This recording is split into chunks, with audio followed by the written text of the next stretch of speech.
Hey, it's another special edition of Dirty Laundry CT. It's Joey Clifton. And Meatball. I know we said that the next episode was going to be Kathy Batista, and it will be. She's coming on this Tuesday. She is. She told me. I thought it would be really important to do a recap of the debate. We just had the debates on Thursday night. Tonight's Sunday night. It's crappy outside. It's raining. Oh, raining, and it's just horrible out. And cold.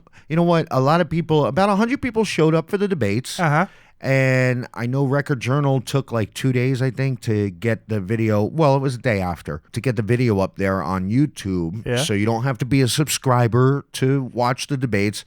But it's 2.5 hours long, which I think is kind of long for somebody to commit to.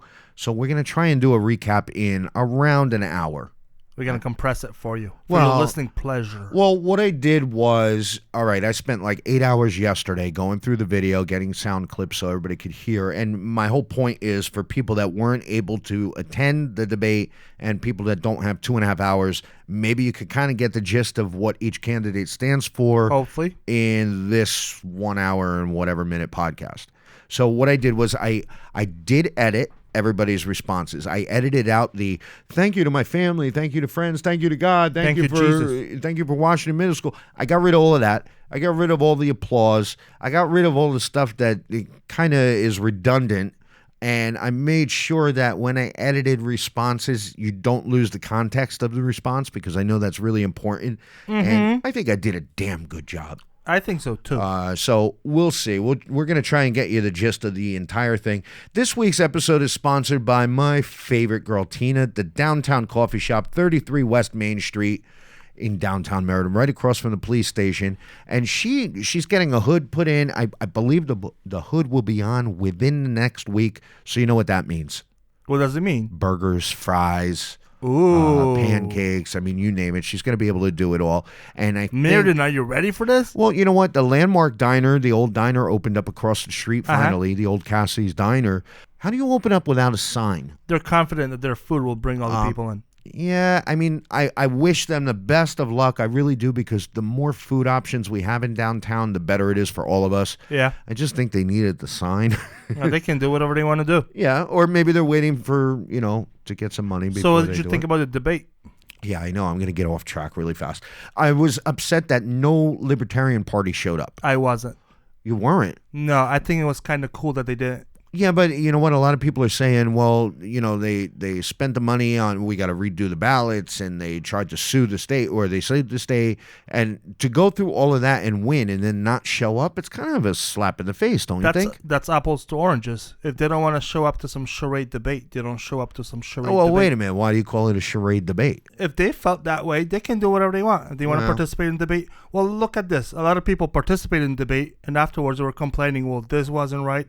That didn't work. Well, you know what? I didn't like the format. Yes, the format. The format was really good for the mayoral debate, and it was really good for the at-large debate. Yeah. But for the council debate, it did kind of suck because, I mean, the way a normal debate works, you ask a person a question, 90 seconds, and then 30-second rebuttal. So these were group answers, basically. Republican table versus Democrat table. But the other issue was you had the We the People Party and the Republican Party at the same table, which appears to be the same party, and that's kind of what we've been saying the whole time. Maybe we're not even pretending anymore. Well, you had 4 Democrats, then you had 2 Republicans and 2 We the People at another table. Right.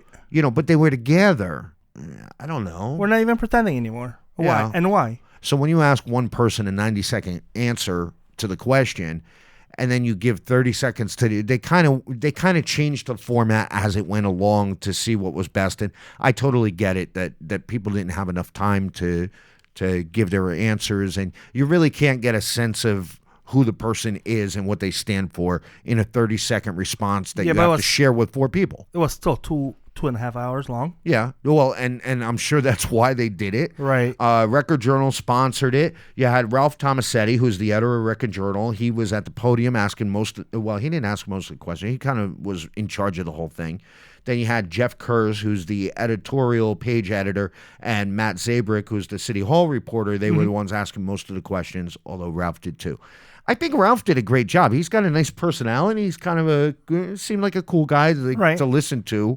Matt and Jeff kind of monotone, and I wish these guys would have more personality, but I also understand why they can't. You know, it's a newspaper. You're supposed to be impartial to everybody. I get it, but I don't know. Yeah, but they're not there to put on a show. They're there to read questions. Well, yeah, I know. And I'm not saying anything bad about them. I don't mean it to come across negative about them, but it's just, it makes it boring. Like, politics is boring, let's face it. Right. It's boring. So what, do you want to intermission in the middle? I don't know, maybe a circus halfway through. I don't know what I want. Do you think there was a good turnout? No. I mean, somebody in the hallway was complaining because why are we having it at Washington Middle School? We got these brand new high schools, and brand new auditoriums and everything else. Why are we doing it in this small thing? And I said, well, look, you only got about 100 people that came out. Right. You didn't fill the place, so why bother going to a bigger school? But if you go in a bigger school, everyone sits up front. Yeah, maybe. I don't know. All right, so, there's the train. Toot, toot. So we're going to try and get through this as fast as I can. All right, so... Yeah, there's our MSNBC news that I stole from them. All right, we're going to start with the mayoral debate. Okay, hold on here. Holding on. Yeah. My music's quite long. All right, kill it. All right, thank you. All right, the mayoral debate. You want to introduce who was there? You don't even know. You were there with me. All right. We had Mayor Kevin Scarpati, who is unaffiliated but endorsed by the We the People and the Democrats. He's our sitting mayor. And we had Reverend Ernestine Holloway, who was the petitioning candidate, and she lived up to everything. So is he endorsed by Republicans too? No. Well, We the People are Republicans. Exactly. So what's happening here? I'm not really sure. It's a spaghetti thing. All right, so some of the questions I'm going to read their answers because there wasn't anything interesting, but the good ones, I'll play you the little clips and stuff. So the first question was how to cut taxes. Reverend said, turn off the lights at the schools. You got schools with the lights on all the time. Why are they on all the time? Turn them off. Are they on all the time? Yeah, I think so. Oh. Most of, your hallways are on and stuff like that. That's for safety reasons, I think. Give businesses tax breaks. Need big business and mom and pop to come in. Right. Well, yeah, everyone's saying that. That's a no-brainer. The mayor, his counter to that was don't fill all city retired positions. So we had like 60-something people retire this year at City Hall.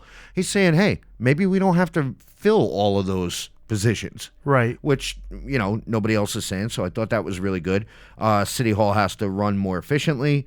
So that was pretty much that. How to get info on crimes out faster. I know that Holmes crime where the guy had the shootout at CBS on East Main Street. Yeah. That was one of the issues. They didn't bring it up in the debate, but that was one of the issues where, okay, the state's attorney office is saying that they're going to release the results of that soon, and they still have yet to do it. So a big complaint is, hey, we hear about these shootings and stuff, and then we never get a resolution. We never get answers to what ended up happening. Right. So the mayor said we got to work harder and be more transparent. The Reverend blames the chief and says fire him. The chief should be fired. Well, chief's retired, so. Well, yeah, he's retired, so. And then the next question was the library. So we'll go to a clip here. This is going to the Reverend. Did the city council make the right decision by not approving the expansion and renovation of the library and instead only going with the renovation? I don't think they should have got that much. I think that when they got money, the library, they re-renovated. They knew that the library had all these defects. What they should have said was, we don't want to re-renovate, we want a new library. Revenerate? You can't take the money and then come back a year and a half later, if I'm correct with the time, and say, well, we don't want that building anymore. We just want a new one. No, you stick with the one that you just re-renovated. It's the taxpayers' money. And it wasn't the city council really's decision, it was the people. The people were ready to fight. They did not want a $9.3 million library. They did not want a break room because they wasn't going to be selling coffee for $2 million. That makes no sense. It's ludicrous. We are not New York. We are not a big city that we need that done. We didn't have the money. We should have did a lot better with that. No, they shouldn't have got a penny. They should have just waited around and got money when it came around again. I'm sorry, I love the library, but not $9.3 million worth. All right, so obviously the Reverend has a problem with revenerating the library. Renovating. Revenerate. Yeah. All right, here's the mayor's response. So I said it at council when this was passed. I felt it was a mistake to approve the lesser of the options that were in front of us. I think if we're going to do something and you're going to invest in this larger project, you should do it right the first time, because I truly do believe for those of us who will be around 30, 40 years from now, will likely regret the decision that was made. We heard from the people. We heard from over 2,000 people who took a public survey that said, here's what I want. I want an increased children's center. I want an area for our teens. I want more technology in our library. All right. You know what? What? If you're not into politics and if you're just a regular Joe Schmo of the street and you're at the debate, you have no idea what they're talking about. No? You don't think so? No. Why? Because if you're not informed about the what was happening with the library and the details, how there were different plans and different projects, you just wouldn't grasp that answer. Well, I understand what the mayor's saying. The mayor kind of, he'll go for anything. He does appear to go for the highest bid for something because he wants it done right. Right. Where the Reverend don't want it done at all. Right. So there's kind of no medium there. Right, but they get into details, and I think just a regular Joe Schmo that's not into politics wouldn't know what they're saying. Yeah. All right, here's the next question. This one's going to the mayor. Should the city be in the business of running airports or in the business of running golf courses? In short, I'll say yes, for the simple fact that our airport, for those who may not recall, was under private management not many years ago, terribly run. Our airport has seen tremendous growth. It's truly an asset for our city. It's an economic development driver as much as it is an airport that people should utilize. There's not too many projects that I can recall in my 10-year history in elected office where I can say that we've approved projects that have brought city back into our general fund. I don't necessarily agree. I was pretty vocal on the banquet facility with what was showed to us, and I truly did not believe, as I said to the library, if we're going to do it, we should do it right. The banquet facility that was proposed under the $1 million amount was a metal shed and was not something that I felt we could be proud of, and was not something I felt we should spend anything more than a couple dollars to invest in, which is why I felt a larger project should be necessary. All right, and here was the Reverend's response. This is where me and the mayor disagree again. First of all, we've been lied to. Any money that's generated from that airport cannot go into the general fund. It would be illegal. The FAA would chew us a new one. Now, can they pay us back for the money we gave them? Absolutely. How do I know this? Because I called them and I asked them. As far as the banquet hall, we don't need a banquet hall. We got enough, we buy enough stuff. You know, I don't think that they went to anybody. The person, the Board of Health that runs that didn't even know that we were going to have a banquet hall. Okay. So we need to go through the proper channels and do it correct. Okay. All right, so a lot of people were complaining, saying there's no way she called the FAA and got any answers because the FAA would not give her answers to that. Maybe not specific about the airport, but how the money is managed, that's probably public information. Yeah, but I understand. Why is it okay for the hangar because we have a whole bunch of people lined up to rent it, but it's still going to take 20 years to pay it off? Right. But it's not okay for the banquet hall because we don't have anybody lined up to rent it. But the question is she right or not? Can that money be repurposed to a general fund, or does it need to stay with the airport? Right. If it stays with the airport, then it doesn't benefit the taxpayers. All right, I'm going to give you the closing statements now because we want to move this along. Who do you want first, the Reverend or the mayor? Mayor. Okay. I made note of my 10-year history in public office, and it's crazy to think that at 20 years old, I was elected to the Board of Education back in 2009. Since then, running for city council successfully and being your mayor since 2015. And I can truly say, over the last 10 years, I have not taken it for granted at all.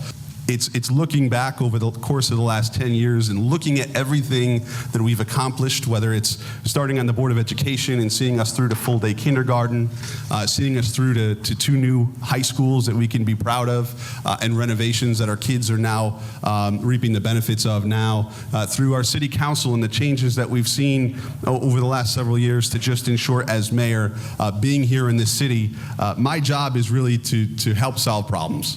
And it's whether it's navigating my way through a city council meeting or working with members of the public who reach out to my office for help on a daily basis. And I hope, while I may not always give you the best answer, that I'm here for you whenever you need. And I want to thank all of you again for coming, and my family and friends for all of your continued support. Hey, I said I was going to delete all of that, but, well, it was right at the end. No, I got rid of a lot of it. All right. All right. And here's the Reverend's closing. All I've seen in the 10 years that the mayor's been here is a bunch of confusion. I feel that we've had a lot of failed projects. You know, we built those schools. I guess they didn't need grass, or nobody decided to put grass in the budget. I don't know how they did that one. A lot of the tiebreakers where they shouldn't have got money or decisions should have went to a no is because the mayor broke the tiebreaker. You know, this mayor is part, I believe, part of the clique. And we don't need any more cliques. We need people that's going to be transparent, that's going to speak the truth, that's not going to cost us $37,000, that's not going to cost us $160,000 under Manny Santos. We need somebody that's going to stand up for the people. And when the people say we don't want this, he has something that's called a line item veto. He could have went in and vetoed some of that stuff so the taxpayer would not be burdened the way that they are. So he's been here 10 years too long. It's time that we get some new blood in and see how they work. Give them the same challenge that he had so we can see where they're going. So far, Meriden is going nowhere. People can't afford to live here. So we need some new blood, new decisions. Yeah, she makes it sound like Meriden's just a crap hole. She'll fix it if you vote for her. Well, you know what? She blames everybody. That's my issue with her. That's the only issue. Some of the stuff she does say does make sense. Right. But she's always blaming everybody else. Everything is a blame. We can see the contrast. Kevin highlighted his achievements. She chose the route of all right, but here's a question for you. Sure. Do you take seriously somebody who's running for mayor, right, who doesn't own a house in Meriden, doesn't own a car in Meriden, doesn't pay any taxes to Meriden? Yes? That's a tricky question because you can't measure somebody's amount of care for their community based on what they own or not. You're right. You can. I have no doubt that she cares about the community. There's no doubt about that. But if she's complaining about how the city is spending taxpayers' dollars and she's not contributing 1 cent to those taxpayer dollars, how can you take that serious? No, I'll disagree with you on that. Really? Right. Well, how could you take it serious, though? She doesn't pay taxes. But if I ask your opinion about a certain car, which car is better, and I'll dismiss your opinion because you're not a mechanic, so it doesn't matter what your opinion is. Right, but you're gonna take my opinion if you know I owned that car in the past over somebody who never owned it. Right. At the end of the day, she's still a member of this community, and she knows what's going on around here. I guess. All right, we're gonna move to the council debate. So the council debate. Let's see here. We had for Area 1, we had Sonia Jelks, Geetha Cantrell, but they were calling her Geetha. I think it's Geetha. We're not really sure. Yeah, but I'm going to stick with Geetha because that's how the Record Journal called her. And Richard Cordero with the Libertarian Party wasn't there. Area 2, you had Nicole Tomasetti and David Grodzicki. Area 3, we had Crystal Blake against Joe Villano. And Area 4 was Kathy Batista versus Michael Carabetta. And Ellen Misbach never showed up, so she wasn't there. The at-large is after that. So the first question for the council. Let's see here. Do you support continued city funding for the Making Meriden Business Center? Yes, I absolutely do. But not in and of itself. That's not the only group of individuals that can really help Meriden. I should tell you, this is Kathy Batista. Sorry. There has to be a collaboration with the rest of the city, our economic development department and our city manager, but also more importantly, what I'm seeing with the public and with those that contact me personally that the taxpayers are involved in those issues as well, that they can be at the table with things like that. So yes, I absolutely support it. I know it would be a help. It already is, but I do see the need to refine it and get everybody on the same table so people are not operating in silos, so that we're all together on the same page. We all have the same vision and mission, and that's what I see, and I know it can happen if we all get together. And I think we should fill in the listeners. The Making Meriden Business Center is directly across the street from the Silver City Ballroom. It's a combination of MEDCO, which is Meriden Economic Development Corporation, the Chamber of Commerce, and Economic Development from the City of Meriden. So it's kind of like an office where if you want to open up a business, you go there, talk to Mr. Downtown David Cooley and Lisa Bisek from Main Street USA, and they'll try and hook you up with properties. And they're kind of like a real estate company, but they're advertising Meriden. Are they funded by the city? Well, the city funds them, but also Medco. I mean, they all kind of put in their own money, but I think it's like $70,000 a year that Why the city does the spends. city have a development department? It's then? not a development department. It's more of an advertisement. But we have the separate department in the city hall. All right, well, doing the same thing. Let's see what Joe Villano says. So it's a great partnership that we have. Should city funds be used? I don't believe so. I believe that we have enough departments in the city with economic development. I think Joe Fest does a terrific job. I think if we him with partnership with Dave Cooley, I think we can come up with some better things. But look at the money what we spent so far, and again, the return on investment. How much we're spending? What are we getting in return? And if you look down on Colony Street, 24 Colony Street, 3 years later, still empty. All right, yeah. 24 Collins Street is definitely still empty. I agree with him. I don't think we would want to fill it, 100%. but I wouldn't say all of downtown is empty. Yeah, but he's saying there's so many different organizations working towards improving the city. Where are the results? Yeah, exactly. No, totally agree with him. All right, and we're not playing all the answers from all of them because a lot of them are the same thing. So we're really trying to condense that 2.5 hours down to 1 hour and give you the gist of everything. So here's the next question. This is going to Jeetha, and then you'll hear from Villano. Regarding panhandling in Meriden, and it's not limited to Meriden, it's all over. What your take is on it? All right, I'm not going to infringe on anybody's freedom of speech, although that panhandling can pose to be a safety issue. I think that's something that our police department should look into so that in the future maybe something horrible might happen. But again, it's a freedom of speech issue. So again, it is one of those gray areas that you have. Again, I'm all for people's First Amendment rights because if you start with panhandling, where does it end? As with anything with government, the more you let government in, the more they're going to take. So listen, if it gets aggressive, that's one thing. The police department needs to take the proper steps to handle that. But as far as their right to be there, no. Just like I wouldn't want my right taken when I'm standing on the corners every morning or anyone here waving signs because I'm running for political office. If panhandlers are bad, is every politician that stand on the corner? Now, I understand most people would say yes because they don't like politicians, but again, it's our First Amendment right to be there, and it's their First Amendment right to be there. And that's a slippery slope when you start letting government start to dictate what you can say and where you can say it. All right, now we throw it over to the Democrats. Crystal. So the panhandling in Meriden obviously has become an issue when we've been reaching out, and many constituents have addressed the issue with us. So we are making sure that we look at the whole picture, that it is, if it becomes a traffic safety issue and related to traffic safety violations, making sure that if it's an ordinance put in place, because all of them have been thrown out through Supreme Court. So again, violation of freedom of speech, we want to be very cautious of that and make sure that we honor everyone's First Amendment.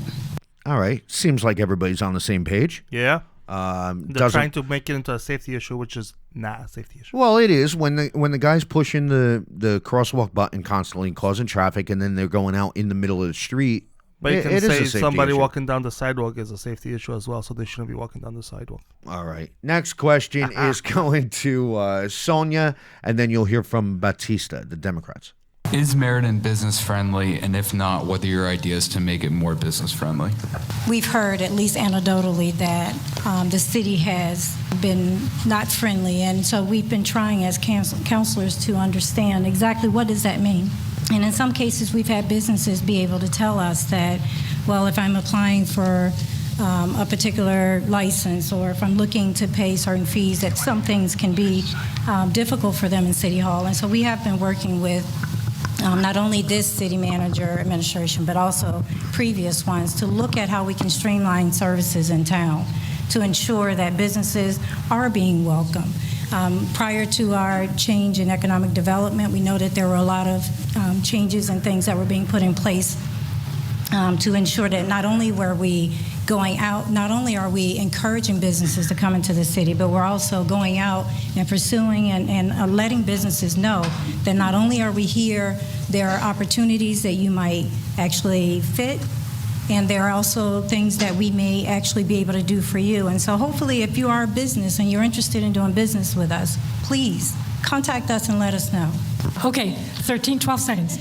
Okay, so yes, Meriden has been unfriendly. It has. I have constituents calling me, telling me that when they call the office, they're not happy. So the city manager is going to do customer service training. We have new staff, particularly. Okay. Sorry, that's time. You know what? I like Sonia. I've met her. I've talked to her personally. But I think it's just because her voice is so monotone. Right. I as she's talking, I just lose track. I go somewhere else. That's my issue with the debates. Well, no, like Kathy and Joe Villano, I pay attention to when they say, but right. But debates basically measure how good your public speaking skills are. Yeah. Rather than what are your ideas. All right. Well, we're going to talk about the business friendly, and now we're going to hear from the Republicans, We the People. We're going to start with Michael Carabetta. Go. Okay. Meriden has not been as business friendly as it can be. There's a lot of things we can do for new businesses. If you're a new business coming into the city, you have to sit in front of economic development. You have to go to planning and zoning. There's a way to streamline that process to make it easier for a new business to get what it needs to open. We are offering tax incentives for businesses to open just downtown. But what about the area outside of downtown? I think we're forgetting that Meriden is a big city. There are areas that can use the business, manufacturing businesses, things like that outside of downtown that we need to also offer incentives for. That's time. All right. Michael's first debate. Well, I think East Side has some tax incentives for all the stuff. Well, you know what it is? Each area has its own tax incentives. So the East Side might not have the same tax incentives as downtown, and definitely they don't have as many. But there are out there. I think somebody talks about it later on. I don't think he likes downtown. No, well, he's running Area 4, so right. He's concentrating. Well, there's another issue that I have. I don't want to take away too much time of this. Say it. What is it? You know, like for Michael running for Area 4 and Kathy Batista, I understand they want to concentrate on how they would vote on things pertaining to their area. But when something like the banquet hall comes up, which is going to be in Area 2, ultimately they're voting on it, and it really has no effect on their area except for the tax base. So I think the whole area thing is their taxpayers are paying for it. But I'm saying, I think the whole area thing, I mean, if you're in a neighborhood in South Meriden, what do you care about a banquet hall in North Meriden except for the tax base? If I'm paying for it, and it's tax bases. Yeah, but that's what I'm saying. Get rid of the areas. They should all be at large. All right. All right. What's the next one here? Oh, this one's going to David Grodzicki, who is We the People running Area 2. Part and parcel of attracting businesses involves the perception of Meriden, something that the city has struggled with for quite a long time, really, which is a perception. I'd like you to address that, and what sort of concrete things can the city do, can government do, if anything, to make that friendlier perception? That's a good question about perception. I see that constantly. I am very involved with the Restore with the Arts in bringing the Twilight Concert Series to downtown Meriden. We're getting people that are saying things are great down on the green. It's not as bad as people say. We have people coming from out of town. They come on a train, they drive in, and the perception we're working on. Not an incident. We've never had an incident down there with our Twilight Concert Series. We've got the Yule Fest, which we hold on Colony Street to show people it's things, the perception we're working on. It is safe downtown, so we want people to come down and see us. in order to change that perception as well, you need to change the appearance. And I think we can focus more on some of the blight laws downtown, but also throughout the city to make sure that we're looking as good as we feel here in Meriden. You get off some of the highways, especially over on West Main Street by Hubbard Park, and the road still needs to be done as you get down into the center of Meriden. All right, so I should fill you in. The second person you heard was Michael Carabetta. Mm-hmm. I'm still learning my whole system here of sound effects and everything. Yeah. So again, we edited things down so that way we could get it all in the whole 2.5 hours in about an hour. So David Grodzicki did mention more, but I think everybody knows about the Joby Rogers concert and the Michael Jackson and 4,000 people. I took stuff like that out because I really don't think it affects the outcome of what they were trying to say. Right. I'm doing it for time, so that's the reason for that. All right, let's go to Kathy Batista's response to the downtown perception. So image, yes, it is a problem, but we're all part of that solution. So just as there are naysayers going around talking against the city, some with legitimate concerns, absolutely, we all have to be part of the solution. We all have to be part of the solution that talks positively about Meriden and its strengths, because if we don't believe there's any strengths here, we've got a problem. We do have strengths here. We need to talk it up. That's part of the strategy to change the image, and I agree with Mr. Carabetta, and also what things really look like in our community. Well, did you hear that? She agreed with Michael Carabetta. That's great. No, it is good, and it all comes down to blight and image. That was the whole panhandler thing. That's the falling down buildings thing. So Michael is right on with that. Yeah. All right, next one is talking about the car wash, and we're going to hear from somebody new, Nicole Tomasetti, who is Democrats. Go ahead.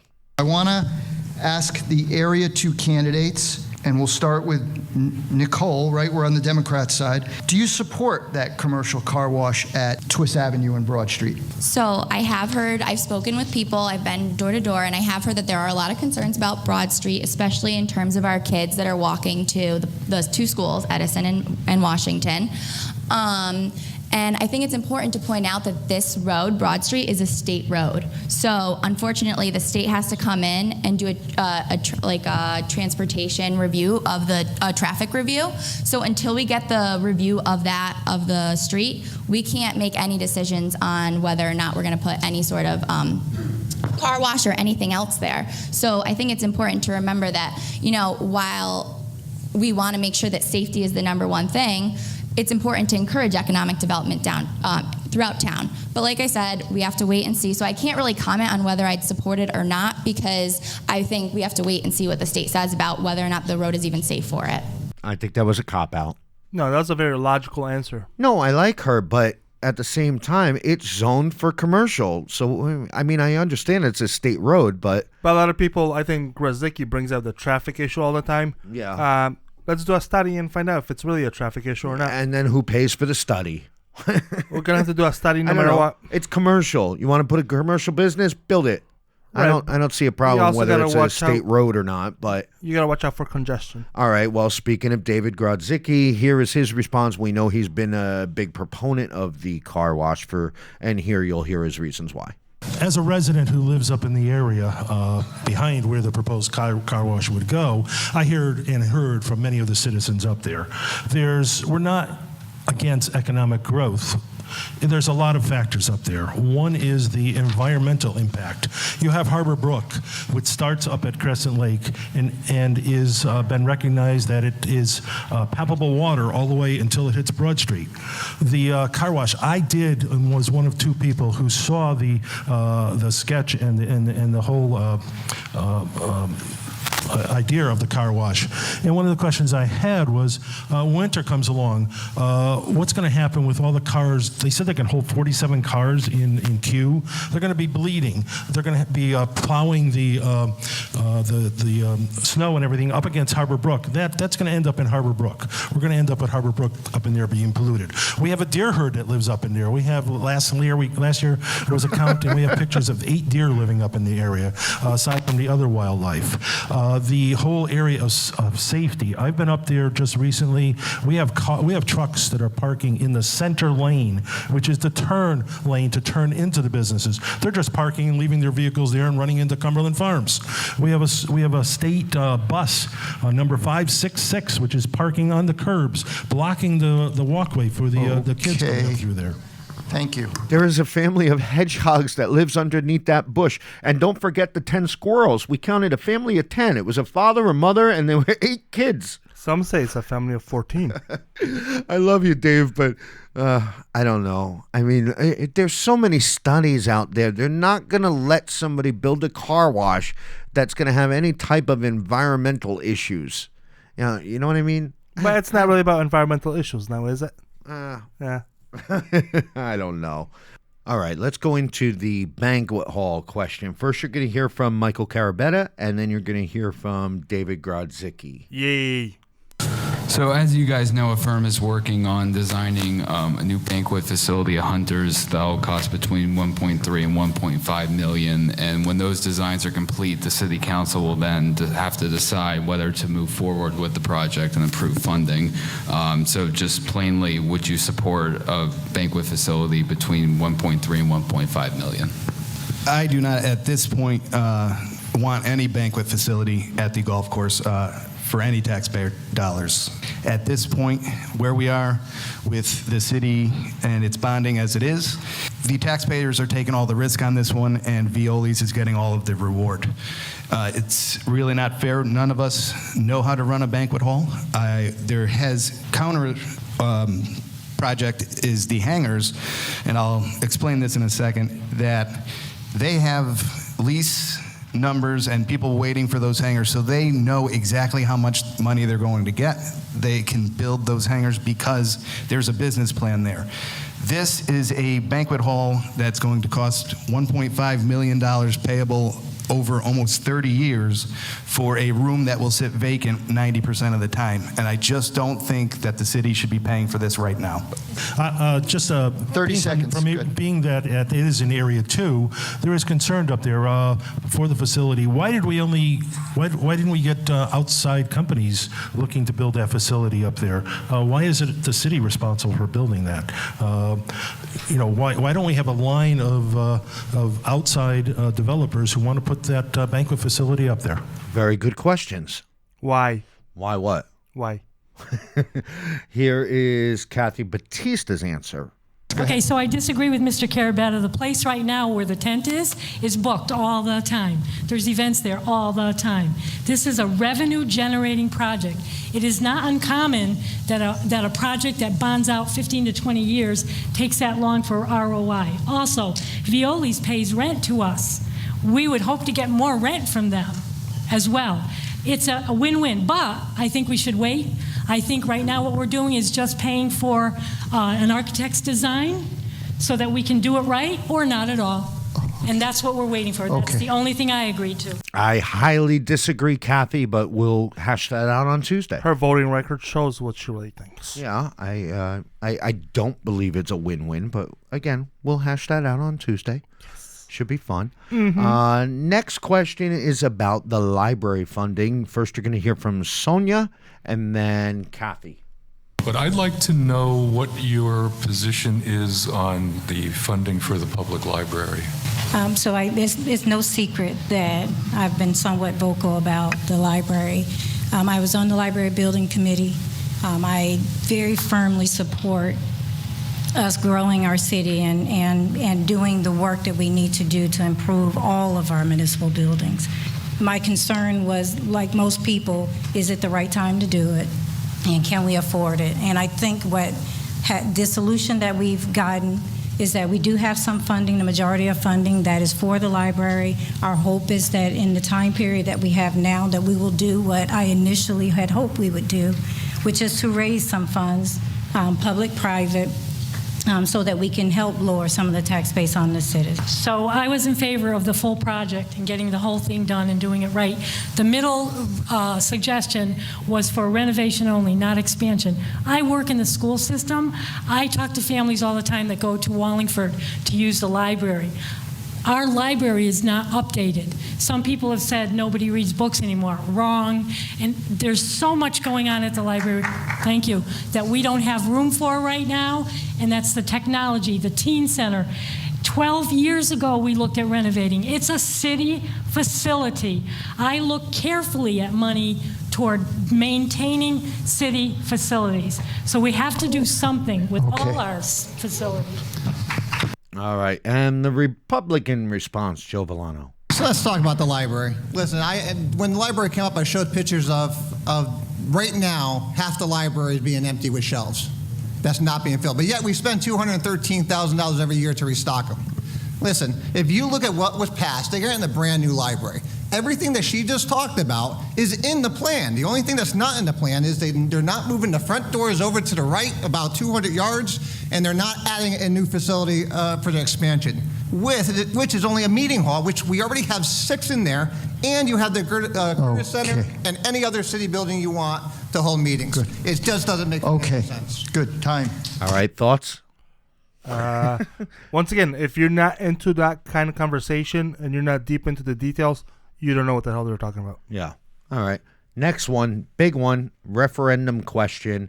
You're going to hear from Michael Carabetta, who was the leader of the referendum, and Joe Villano first. Last summer, almost 6,000 residents voted in the budget referendum and sent a message to the council to reconsider spending and lower taxes. In the last year plus since then, has the council done enough to respond to residents' concerns?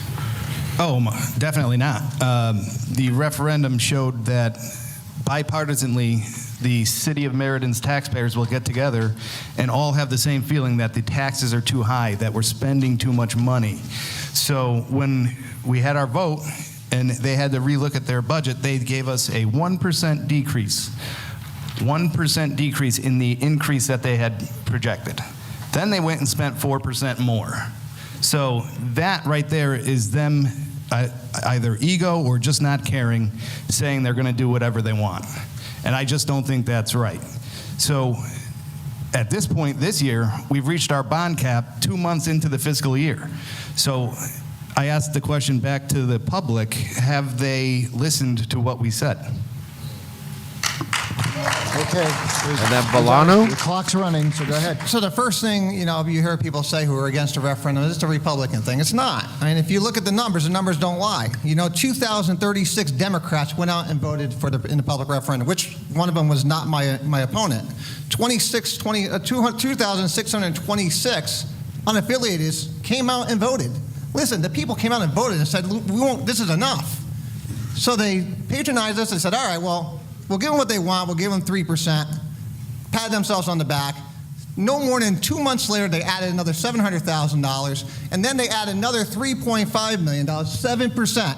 Unless you pay attention, you would never know that 7% was spent last year. All right, and the Democratic response, Kathy Battista. So I appreciate the public coming out for referendums. Absolutely, it's their right. They're absolutely right.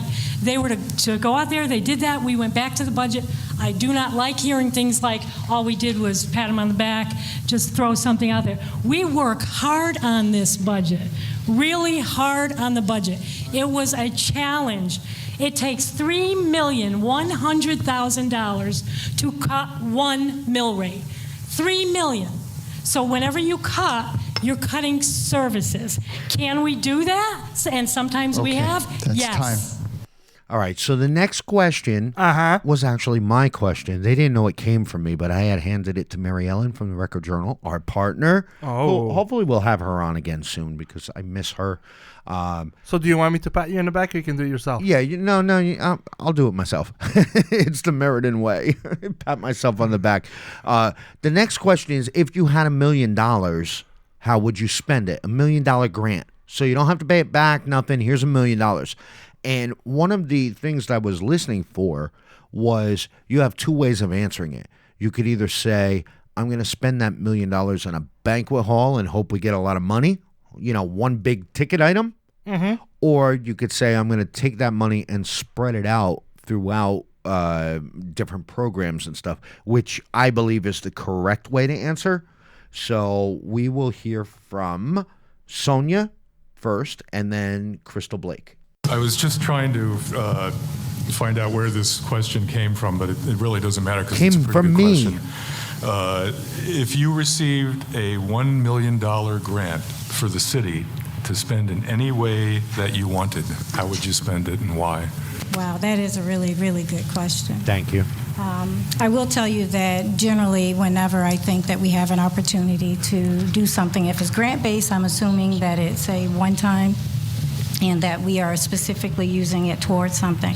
I would like to see that money go toward our kids, whether that be the educational system or whether that be through programs that we can do. Part of these concerns that we have around crime and issues is that we need to engage our kids. And crime starts with education, and it starts with keeping our kids off the street and giving them productive things to do. I also think, too, with the whole opioid epidemic, obviously the city's been on top of it and doing well.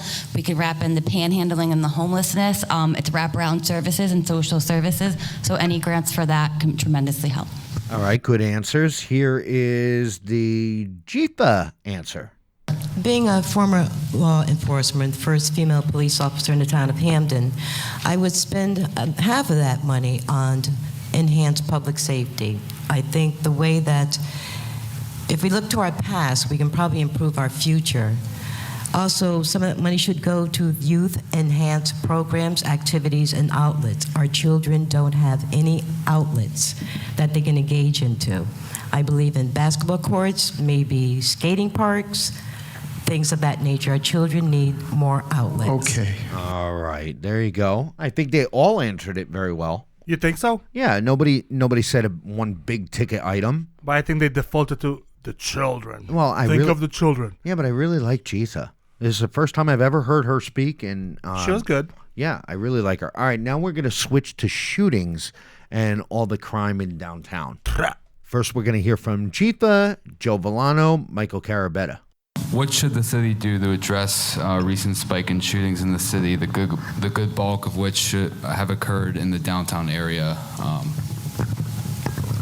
I believe that the best deterrent to crime is visibility.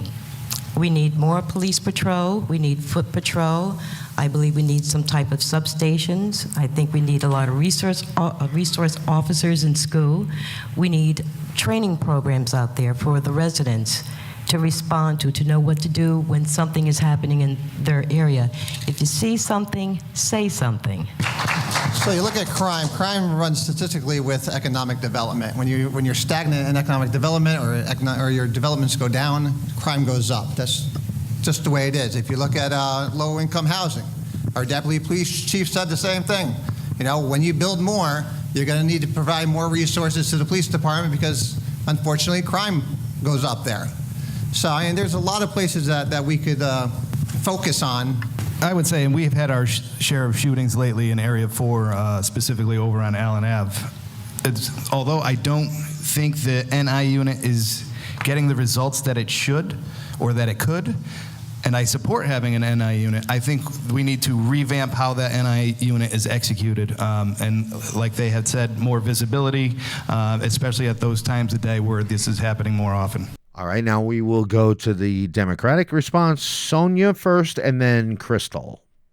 I have 2 kids, and we live in Area 1 and probably near some of the hot spots where the shootings take place. Unfortunately, policing is a community effort. We cannot put police in every position. Every time there's a shooting or a crime or something that takes place, the first thing that we do is we ask the city manager and the chief, is that area, was there a neighborhood initiative? Are they in that position? The cops will never be there for every crime that happens, unfortunately. And so we have to make sure that we all You know, I agree with her, but I just lose it. It's the monotone. I lose it. active participation in I don't neighborhood know. initiative, All right. or Soak it whether in. it's in helping to support us when we're looking at funding or additional resources. I agree with her. It's just Get to the I don't know. police. We need to make sure that the entire community is involved in this process. I don't think it's fair to say that poor people cause crimes. I think people who live in affordable housing are good people, and that statistically they need to look at the city as a whole. Burn. Yeah, it's Burn on fire. on Crystal. All right, now we're going to hear about the Board of Ed funding. First, you are going to hear from Joe Villano. Given that there's been nearly 10 years of zero budget increases for the school system, do you think it should increase? Well, we're regulated a bunch of ways through the state on what you can take back and what you can give. So once you give, you can't take it back. I mean, we just gave $500,000 just 6 months ago. And if you look back on, the Board of Ed over the last 10 years, so the city hasn't increased what they've given, but the state has. And on top of it, anyone who knows the Alliance grants has also gone up. I mean, it started 15 years ago at about $1.4 million. It's up to almost $20 million a year now. So to say that the Board of Education is not getting their fair share is just wrong. Again, I can sit here and try to cater to people and say, we want to spend a ton of money on education. We spend $200 million a year on education. That's not including all the in-kind services that the city does for buildings. If we look at what we just bonded for the Maloney and for Platt, I think Meriden has showed their commitment to the Board of Education and to our children, and I think we do a very good job. Board of Ed does a decent job. I think every year they come back with their scare tactics that we're going to cut teachers, but yet look at how top heavy we are. I mean, we have 2 assistant superintendents, which we got 1 left. Good for him because he went to be a commissioner, but they didn't need to fill his job, so why was he there in the first place? Spread it around. You don't need to be spending money. The answer is not always spend, spend, spend. Sometimes you just need to reorganize. So are we doing a good job, bad job, or a shitty job? Wow. All right. Well, let's hear Crystal Blake's response. So our children are the foundation of our future, and we think investing in our school system is very important. Personally, obviously, I have a child in the Meriden school system. I think their rebuilding and what they've done to the buildings is amazing, and the outside the structure, but we also need help in the classrooms and the teachers. Many teachers have to buy their own school supplies, which isn't fair. Meriden is 162 and 166 in per pupil spending. So, like I said, the new facilities are great, but can we invest more in the school system with the teachers inside the classrooms? How much money do you spend on your pupils when you get LASIK surgery? About $3,000. No, I think it's like $1,500 per pupil. Oh. All right, we're trying to move along here. We're at like 53 minutes already, and we haven't even gotten to the at-large. So we're going to jump right to the closing statements. We're going to put all the Republicans and we the people together. Here you go. I am a military vet, former law enforcement. I should say, first you're going to hear from Jeetha, then you're going to hear from Dave Grodzicki, and then Joe Villano, and then Michael Carabetta. I am a military vet, former law enforcement. I have many years in the legal field. One thing in law enforcement and the legal field, what you have to do is that you have to fact find, you have to research, you have to put your investigation forward so that you can write an accurate report. If I'm elected, or when I'm elected, I'm going to do all those things. I'm going to go across the board with my colleagues to try to find a non-addictive way of spending your money. I'm not only a senior citizen, Mayor, but also a property owner, a business owner, and a taxpayer. As a retiree, I bring 50 years of pension services and corporate experience in my resume. As a candidate for Council of Area 2, I am not running on my name or my family's name, but on my accomplishments here in Meriden. And here's a list of some of those accomplishments. Oh, no, Dave. We got to skip over the accomplishments. We all know about the Twilight concert series, and I love you, but we got to jump ahead. All right. It's important to hear both sides. But at the end of the day, we need to talk about the reality of it. Because let's talk about the reality of what's going on here in Meriden. We're spending way too much money. Our crime is going up. Now, yes, the NI officers, and this is probably one of the biggest things for me, is the NI officers are critical, but it shouldn't be officers, they should be sergeants and lieutenants with district managers. We need to restructure. When something doesn't work, we need to restructure. The other side just wants to throw more money at it and hope for the best. You know, you heard that word a couple times from over there, hope. Listen, they told us to bring it in, and hopefully we'll bring businesses downtown. 3 years later, it's totally empty. I'm not looking for hope. I'm looking to do things that are realistic and tangible that are going to make effects right now. You know, we talked about incentive programs before. You know, as a small business owner, I know how hard it is. I know that as an owner, you're the last person to grab a paycheck. We need to make those incentives, not just to big corporations. We need to stop our addiction to grant money because it's not helping anyone. You guys, the taxpayers, are the ones that are suffering. Wouldn't you like an 80% tax abatement? But you're not going to get one, but these corporations did to build low-income housing. That is already getting state and federal money and low-interest loans. That's time. Thanks. That's why we need to be realistic and bring common sense back to the Thank you. The other side will tout progress as something that they've invested $100 million in downtown on these vacant apartments and empty storefronts. I wouldn't call that progress. I would call that stagnant. And my opponent here used the word naysayer, and I guess I could be called a naysayer some of the time. But if we don't open our eyes to the problems in the city and we only focus on what we believe is good, we will never see the problems in the rest of the city.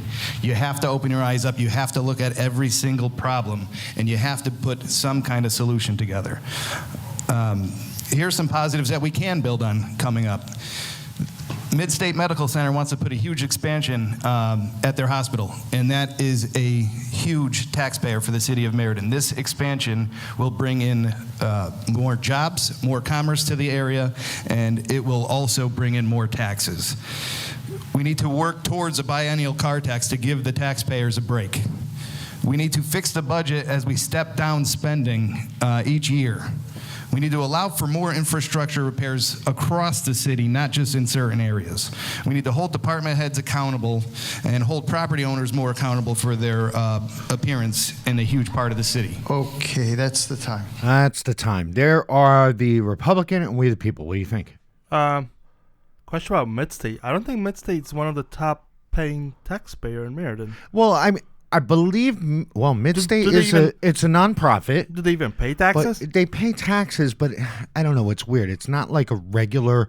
It's not like what he said. That what Michael was correct with saying is, all right, when they expand it, it's going to add a whole bunch more new jobs. Right. Hopefully, more people move to Meriden because they're working at Mid-State. Right. And that'll add to the commerce and definitely taxes and all of that stuff. To the back end. All right. Yeah. So I think, and again, Dave, I'm sorry, but we've all heard your resume. You were on here before, so I'm trying to beat the clock. Let's go to the Democratic closing statements. First, you're going to hear from Kathy Batista, then Crystal Blake, then Nicole Tomasetti, and Sonia Jelks. Let's go. Okay, got to talk fast again because there's a lot of misinformation going out there.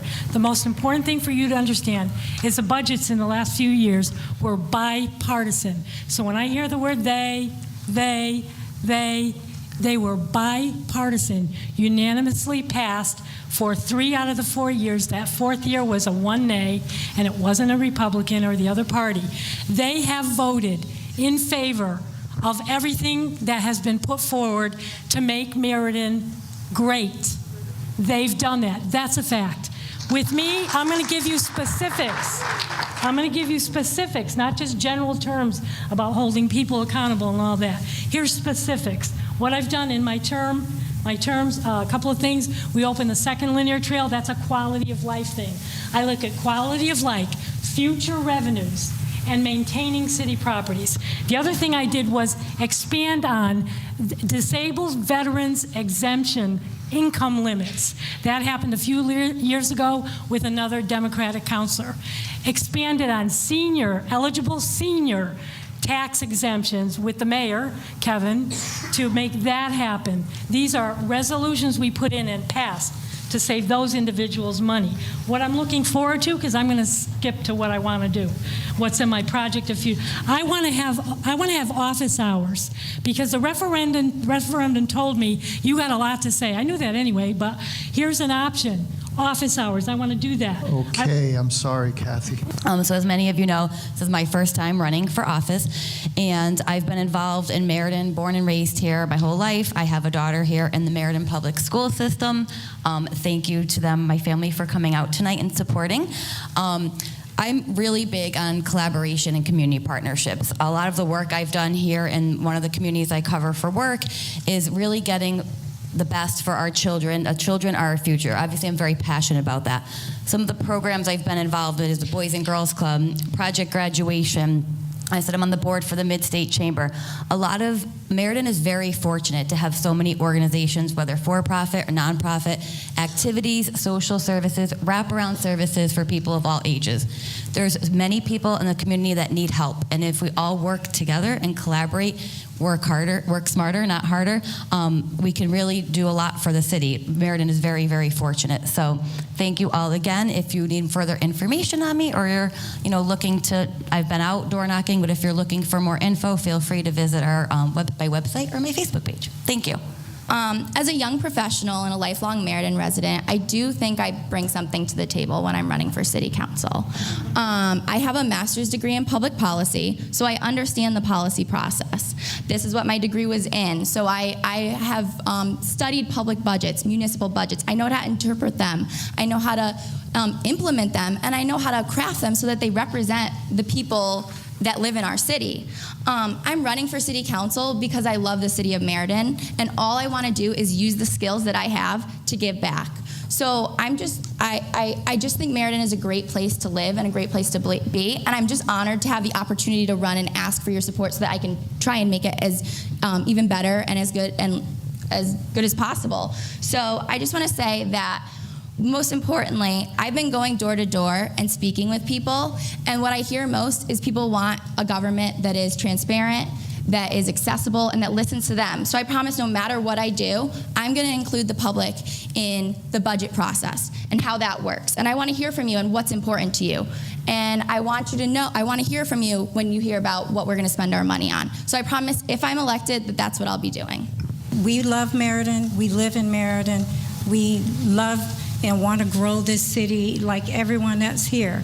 The difference, though, is what's their plan and what's our plan.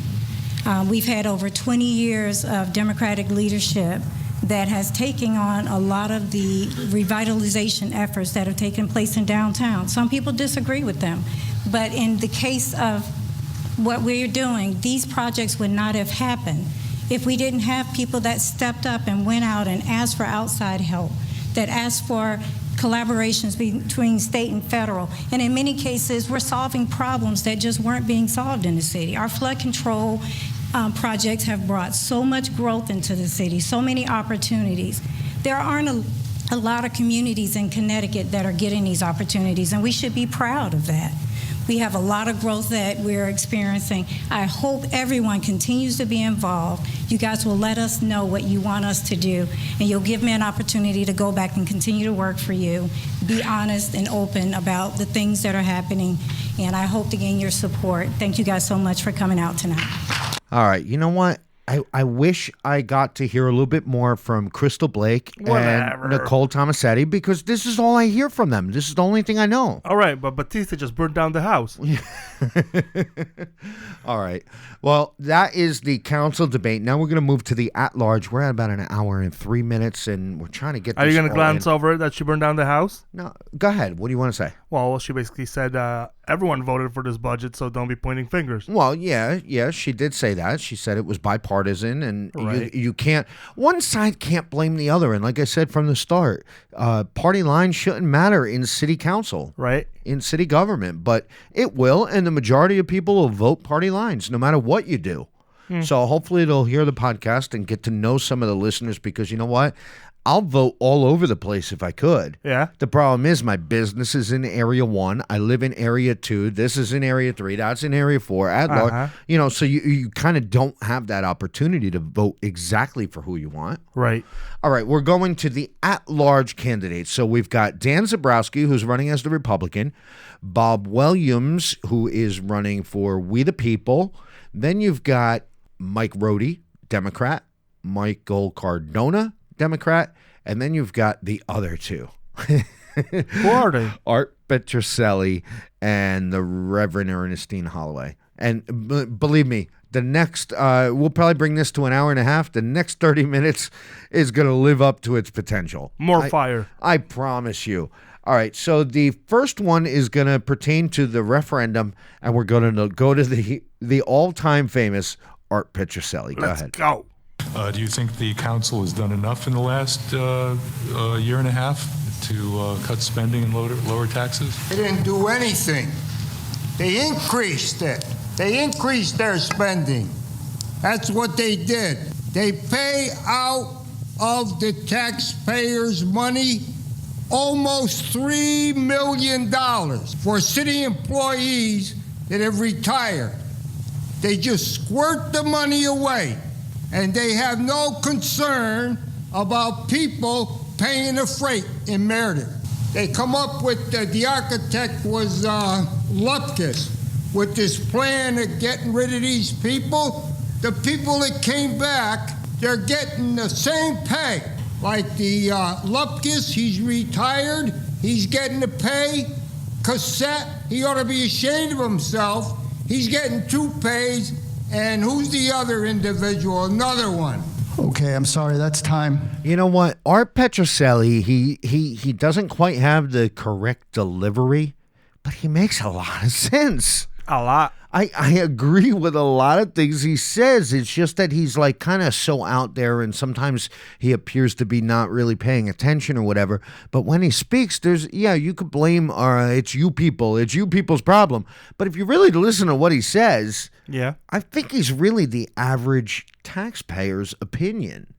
It's just he doesn't quite have the right way of delivering the message. The finesse of it. And then he comes across as what he likes to call himself as a cuckoo.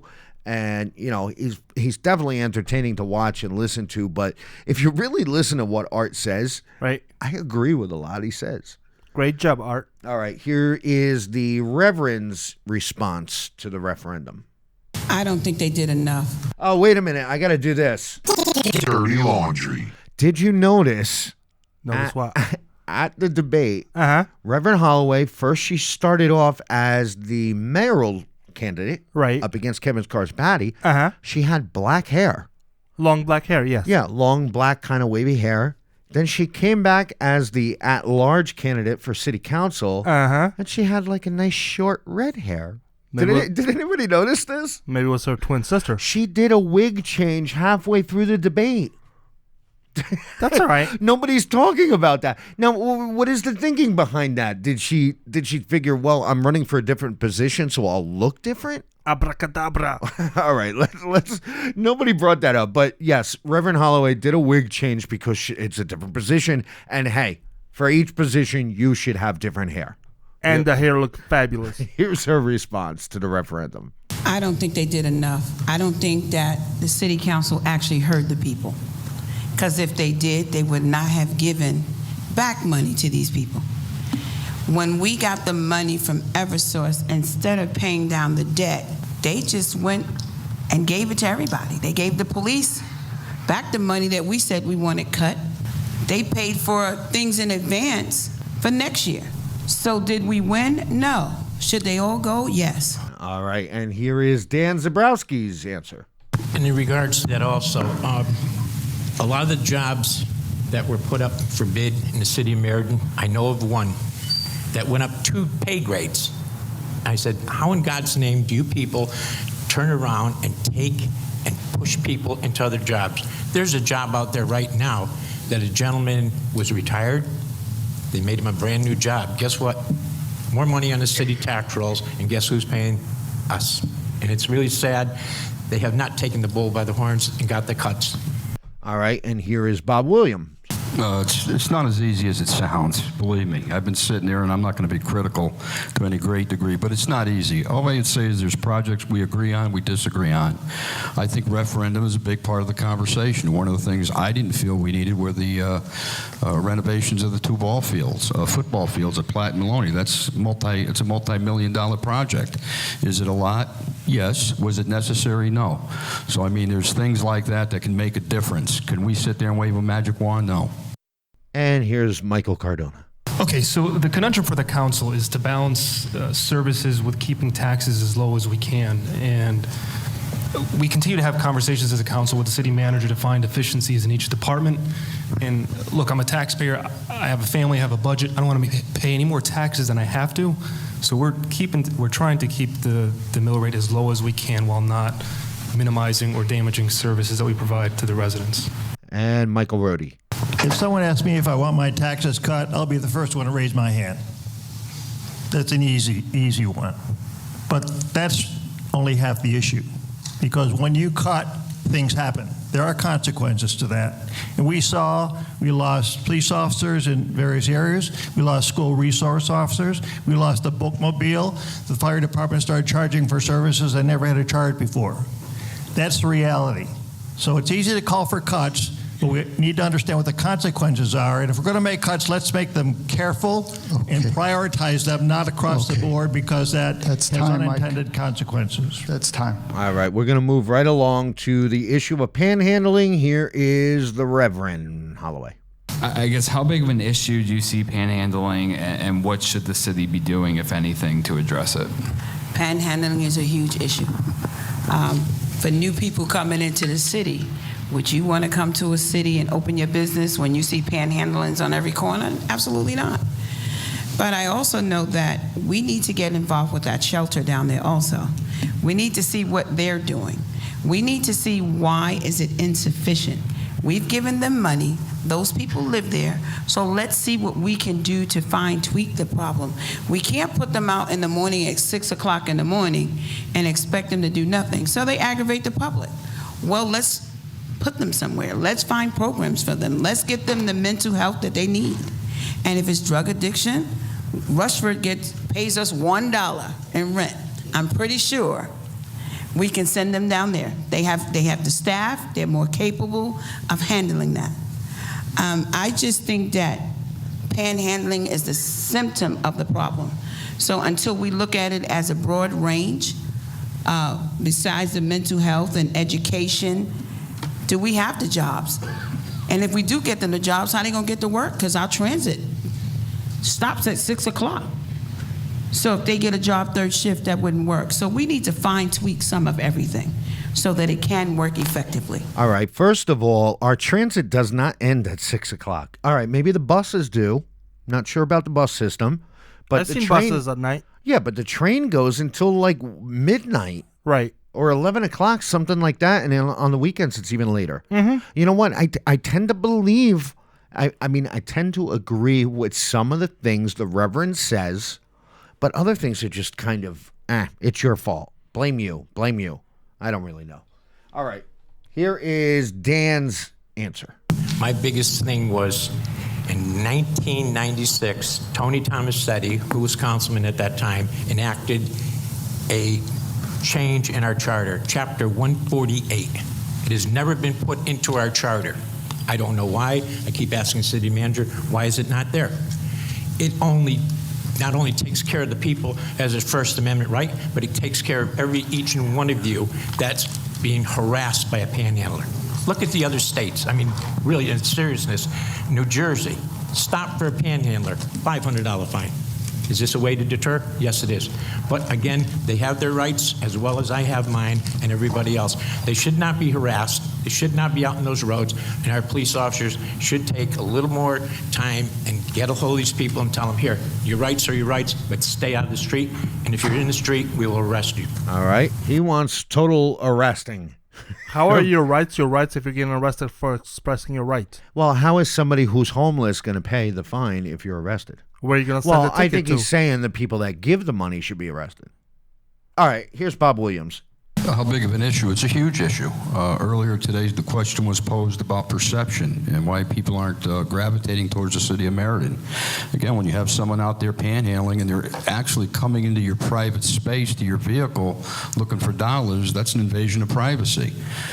I really don't know how we deal with it. I've had personal conversations with the chief and the city manager. I know that the city manager is aggressively looking into ways to deal with this, but again, it comes into a First Amendment right. And how do we deal with it? I don't have the magic wand for that. Again, I can tell you the city is working on that solution. And Michael Cardona. Yes, panhandling is an issue in the city of Meriden, and at the last Public Safety Committee meeting, we did direct the city manager to look into creating an ordinance that would deal with panhandling from a safety perspective because of the First Amendment rights that are of issue there. So we are specifically dealing with it in what is occurring in high traffic areas and intersections. And look, there needs to be a holistic approach to this. It can't just be enforcement. To that end, we have heard from multiple nonprofit initiatives that have reached out to these individuals to offer them wraparound services. And research shows the majority of these panhandlers have mental issues. So I think that holistic part of the equation to deal with this problem is critical. It can't just be an ordinance issue and locking them up. Michael Rohde's answer to panhandlers. I think I'd just like to correct a false statement that was made that the city never put into place the panhandling ordinance. It was ruled unconstitutional at the time and therefore never went forward. My daughter lives in San Francisco. She did live in San Francisco. Last week she moved out. She lived in a condo in downtown and came downstairs and had to walk over people in sleeping bags on the sidewalk. It's really gotten out of hand. But it's been said there's no magic bullet for this. There's no easy solution. But certainly some of the elements are being able to provide mental health services to people, making sure they're homeless shelter. All right, you know what? It doesn't seem like anybody's got an answer, does it? No. It seems like, hey, we got to let them do what they do. Right. All right, here is Art Petroselli's answer to panhandlers. You ready? Yeah.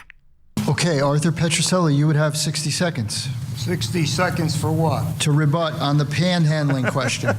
Best answer ever. You can't do a thing about. That's the right of the people. You can panhandle anywhere you want in the world, in the United States. The Bill of Rights says that. Anybody ever look at the Bill of Rights, the rights of the people? Anything the city or the state or the government, what gimmick they come up with, the Bill of Rights trumps everything. Read it. Look at it. Everybody's entitled to a trial by a jury. Everybody. And the courts will tell you no. But you're entitled to a jury trial. If it's civil, it's 6 people. If it's criminal, it's 12. They're wasting their time with that. Why don't they pay attention to how much they squirt away all the time? Our money, our hard-earned money, they waste. I tend to squirt away a lot when I drink. He's right. He is absolutely right. And just so the listeners know, the audio, what's going on here is everybody's got a microphone, and every time Art tries to speak, he don't want the mic. He's like, I don't need a mic. Everybody in the room could hear me. I yell loud enough. Right. But the Reverend is sitting next to him and knows that the audio feed is coming from the microphone. So she kind of tries to pick up the mic and put it at him, and he pushes it away, and she picks it up again and tries to hide it. It's really hysterical if you watch what's going on. Great job, Reverend. Yeah, definitely. Great job. All right. Here is the next question. Many downtown structures are old and require investment to allow potential tenants to operate a business.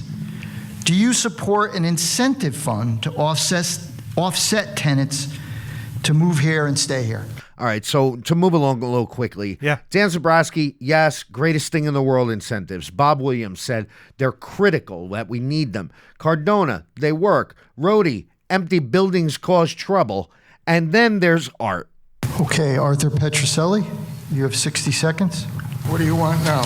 Well, the question was, many downtown structures are old and require investment to allow potential tenants. Do you support an incentive fund to offset tenants to move and stay here? First of all, in Meriden, these people, they ripped down all these beautiful buildings years ago. Okay? And they make it so difficult for a person that wants to come into this town to open up a business. It costs them so much money for an architect, for all kinds of things. It's true. By the time they possibly open, it probably cost them $40,000 or $50,000 just to go through all the crap that the city demands. Look at Wallingford. Look at all the businesses all the way down, from the Meriden line all the way down to the other side of Wallingford, on Route 5, I think. This town, these people. Okay, that's time. You know what? I really like Art. I do. He's good. All right, here is the Reverend, and this raised some eyebrows. Incentives? Okay. But do we have to give away the whole city? 80%. So that means that we only get 20% back.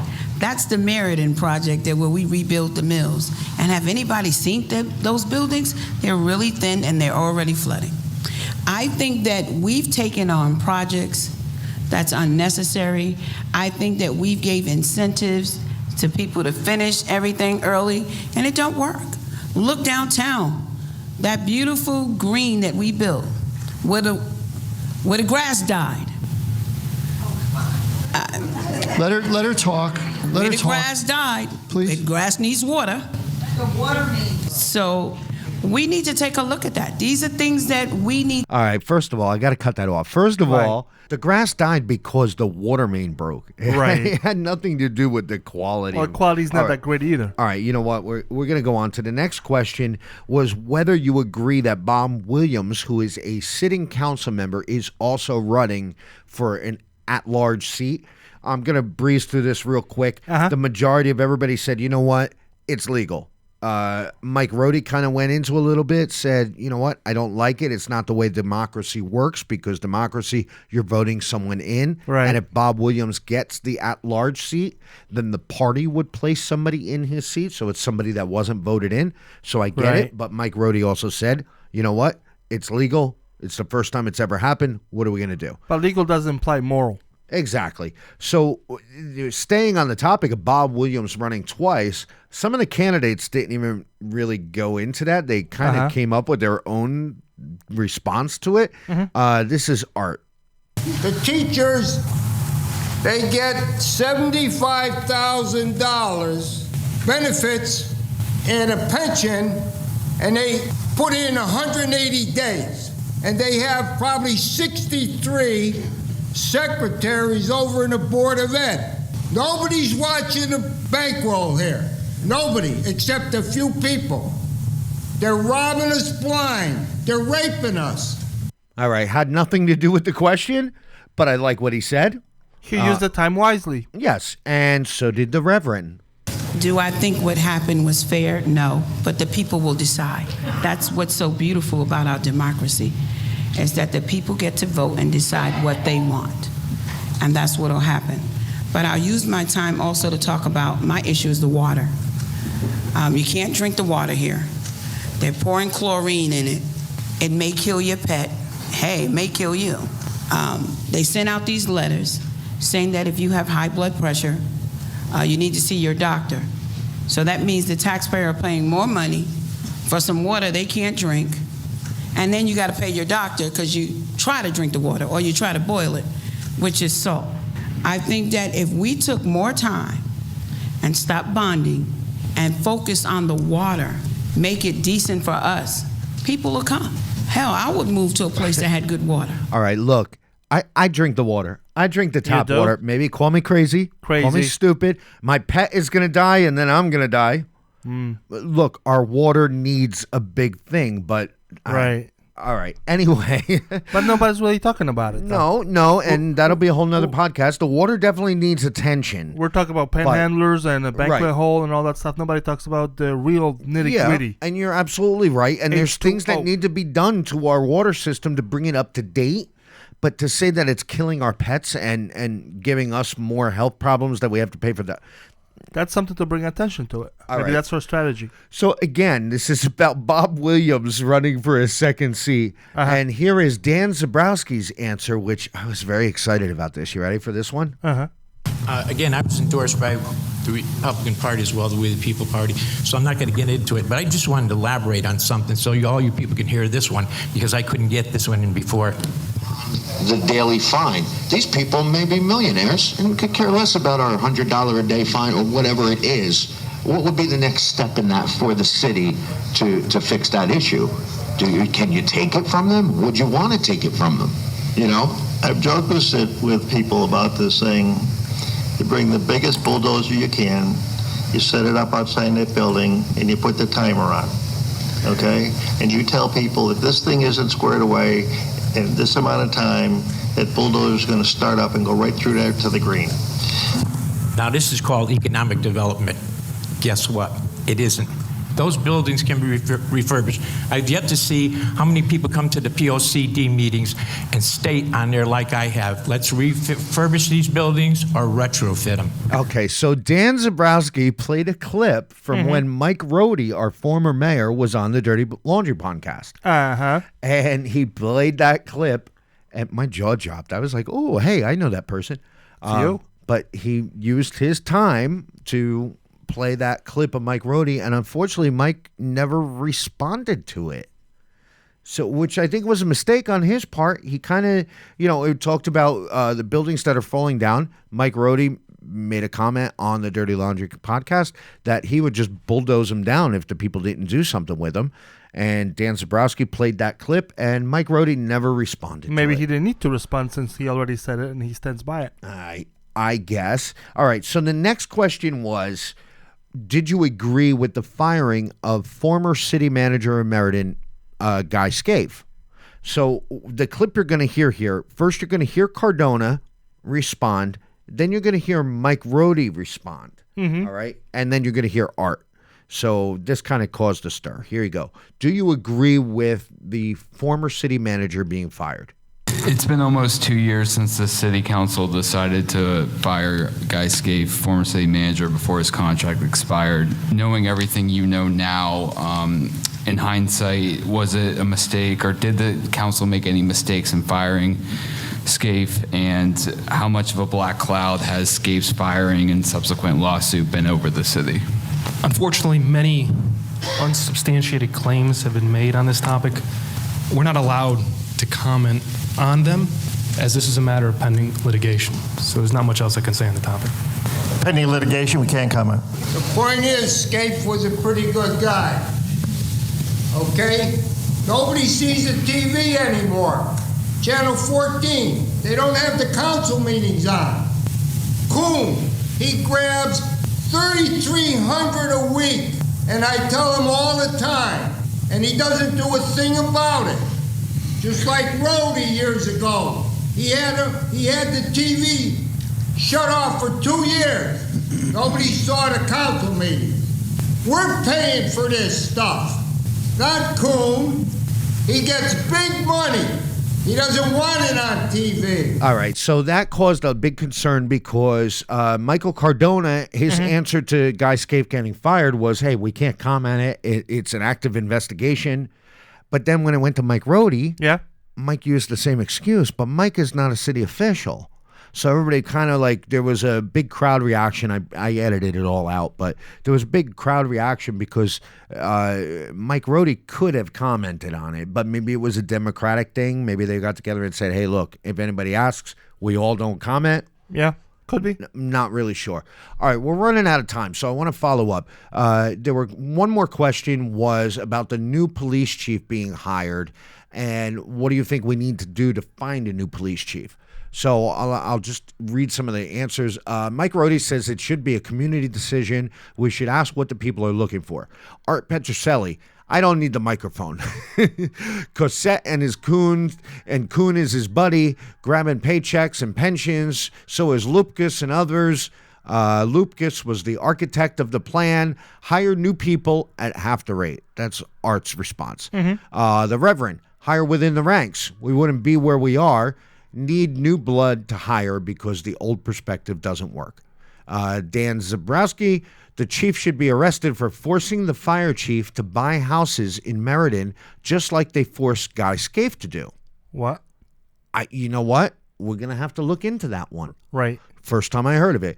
Bob Williams, we have a good process in place, need someone more visible. We need more public forums for hiring with questions and answers from the public.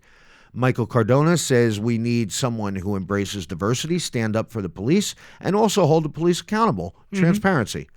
Closing statements. Yeah. All right, you ready? Yeah. Art Petroselli, people need to come to council meetings. You like that? I think I do. I think I do a good one. Yeah.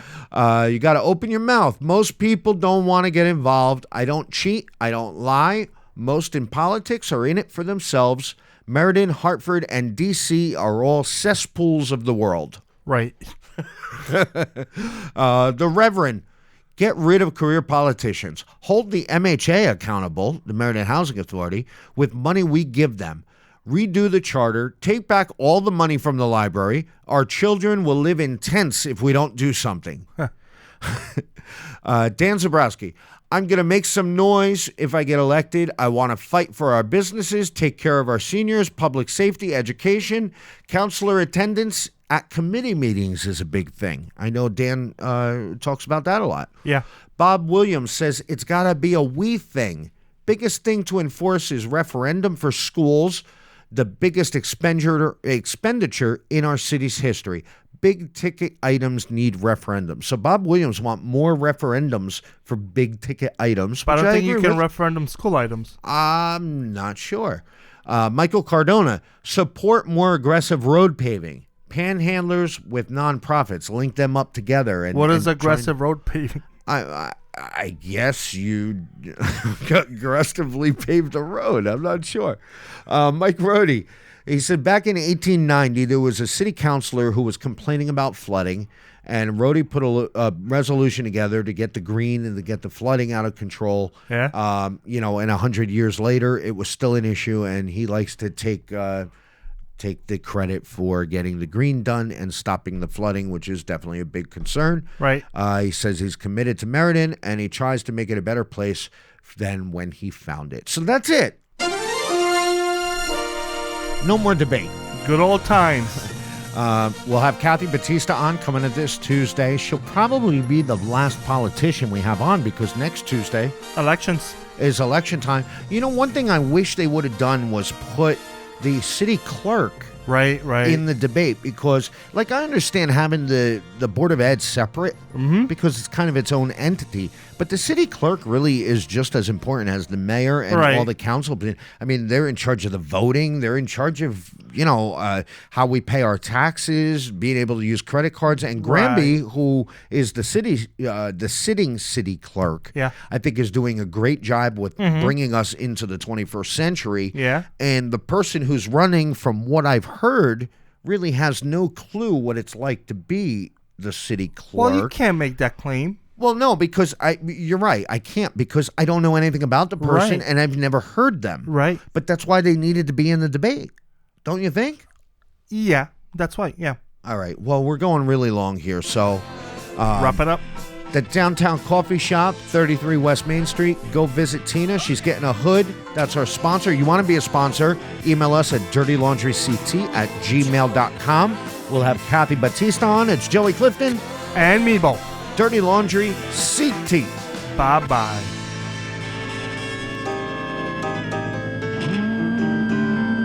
That's enough.